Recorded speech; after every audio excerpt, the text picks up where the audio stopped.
سے پہلے بات آج کے دن کے حوالے سے ہوگی کیونکہ آج 13 جولائی ہے اور جس طرح سے آغاز میں ہی میں نے کہا تھا آپ کو کہ 13 جولائی 1931 کو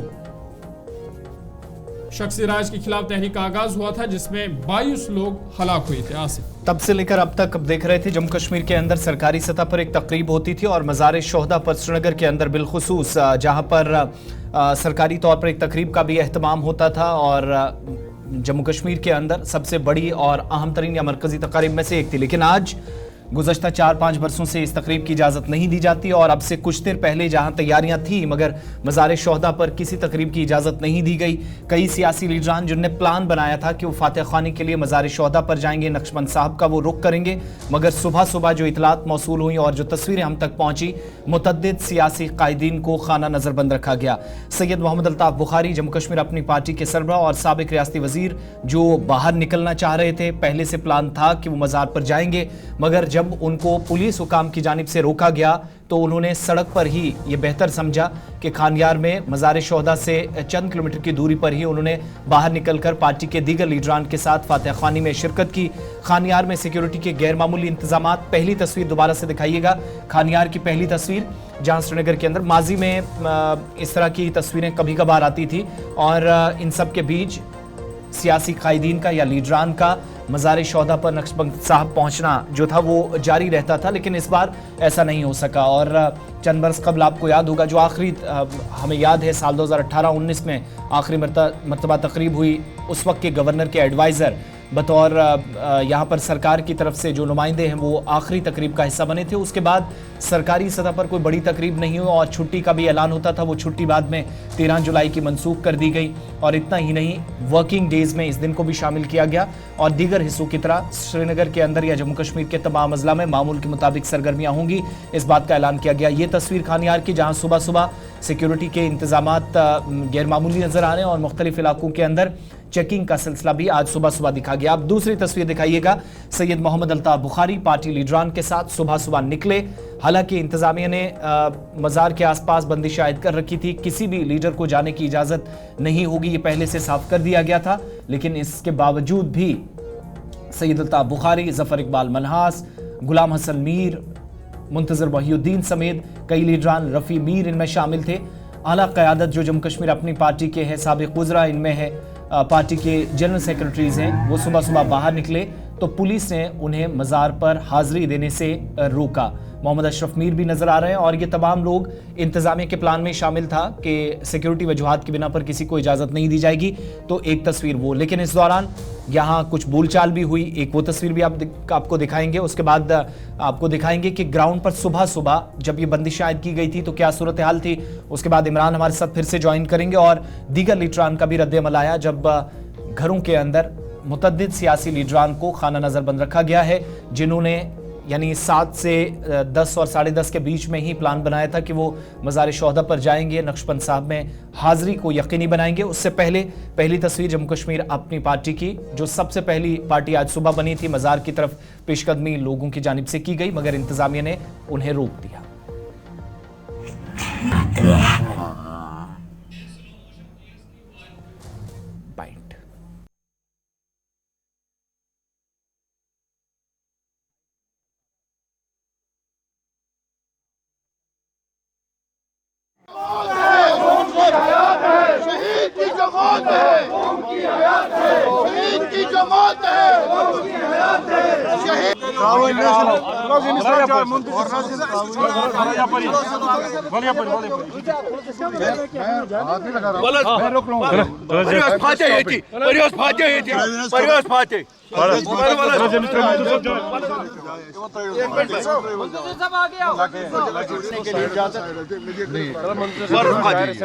اعوذ باللہ من الشیطان الرجیم، بسم اللہ الرحمن الرحیم، اللہم صلی اللہ سیدنا محمد وعلی آل سیدنا محمد وصحبہ سیدنا محمد وآل بیت سیدنا محمد وبارک وسلم علیہ، اللہم اغفر لہ ورحمہ، اللہم اغفر لہ ورحمہ، جینا شفا و فاغفر لہ، جینا شفا و فاغفر لہ، اللہم اغفر لجمیع شہداء کشمیر، اللہم اغفر لجمیع شہداء۔ یہ ایک تصویر سید الطاف بخاری، ان کے ساتھ پارٹی کے باقی لیڈران بھی تھے، غلام حسن میر جو پارٹی لیڈران کے ساتھ یہاں نظر آ رہے تھے، رفیع میر थे मुंतजर मोहिउद्दीन, और इनकी जानिब से भी, इंतजामिया की जानिब से, चूँकि आप 3-4 बरसों से देखते हैं कदगरें लगाई जाती हैं और मज़ार शोहदा पर जब आज भी जाने की इजाज़त नहीं मिली तो नुक्ताचीनी सरकार की गई और जम्मू कश्मीर अपनी पार्टी की क़यादत को यहीं से ही, जो मैंने शुरुआत में कहा कि सड़क पर ही फातह ख्वानी अंजाम दी गई और उसके बाद यहाँ से वापस निकले। और 11:15 के आसपास इतलात है कि पार्टी सदर से अल्ताफ बुखारी इस प्रेस कॉन्फ्रेंस भी इस सिलसिले में करने वाले हैं, जहां आज सुबह उन्हें रोका गया, लेकिन अब वो अपने घर से 11:30 के आसपास प्रेस कॉन्फ्रेंस करने जा रहे हैं। आज हमने अपनी पार्टी का एक मुद्दा ये रखा था, एक तो ये छुट्टी जो मौजूदा सरकार ने बर्खास्त की है इसको बहाल किया जाए, क्योंकि ये शोहदा जो है इन्होंने मुल्क की सालमियत के लिए, रियासत जम्मू कश्मीर के सालमियत के लिए, यहाँ के मजहबी रवादारी के लिए और यहाँ के उस वक्त के जुल्म तशद्दुद से निजात लाने के लिए जानी कुर्बानियाँ दी हैं। और हमारा ये समाजी और मजहबी फरीज़ा बनता था कि हम पुरअमन तरीके पर वहाँ जाते, गुलबारी कर लेते। हम कहीं भी खुले तौर जा सकते हैं, आप, हम, आवाम, कोई भी, और मकबरे पे फातह पढ़ने, दुआ मांगनी है अल्लाह से उनकी मगफरत के लिए, उनकी बुलंद दर्जादी के लिए। इसमें हुकूमत से इजाज़त क्यों ले? क्योंकि हुकूमत ने ये छुट्टी भी कैंसिल कर दी, उन्होंने कहा कि ये कोई इवेंट है ही नहीं। छुट्टी का कैंसिल करना वो तो उनके इख्तियार में था। इवेंट ये इतना मोअज़्ज़ज़ मुक़द्दस इवेंट है, क्योंकि अगर आज वो इवेंट न बताने वाले जमहूरियत को एंजॉय कर रहे हैं तो इन्हीं लोगों की कुर्बानियों की वजह से कर रहे हैं, जिन्होंने अपनी जानें निछावर कर दी। उनको क्या पता है इवेंट क्या है? कौन लोग कहते हैं इवेंट नहीं है? बाहर के आए हुए लोग, यहाँ कौन सा लोकल लोग है, कौन सी लोकल गवर्नमेंट है जिसने छुट्टी कैंसिल कर दी है? यूपी, दिल्ली, बिहार, कर्नाटका, गुजरात से लोग आए हैं, वही ऑफिसर हैं, वही एडवाइज़र हैं, वही गवर्नर हैं, वही चलाने वाले, और वो कहीं यहाँ का इवेंट ही नहीं है। उनको क्या पता हमारी तवारीख का? उनको क्या पता हमारी असलाफ के कुर्बानियों का? उनको क्या? पार्टी की क़यादत नाराज़ नज़र आ रही है। प्रेस कॉन्फ्रेंस का एहतमाम तकरीबन 1-1.5 घंटे बाद होगा, तो आपके सामने वहाँ से भी बराह रास्त मनाजिर पहुँचाएंगे। इसके अलावा नेशनल कॉन्फ्रेंस की जानिब से भी इतलात ये हैं कि पार्टी सदर और नायब सदर ने जाना था, हालांकि कल भी श्रीनगर दफ्तर में नवाज सुबह में एक तकरीब मुनक्किद हुई और फातह ख्वानी वहाँ पर अंजाम दी गई। आज भी प्लान था कि मज़ार शोहदा पर जाएंगे, मगर अभी तक की इतलात के मुताबिक किसी को भी वहाँ जाने की इजाज़त नहीं है। सलमान अली सागर,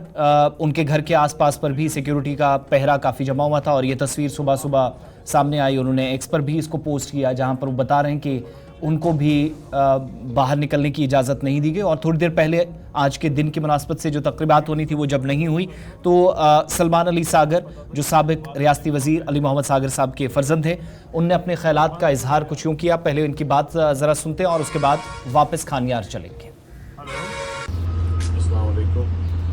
आज दोबारा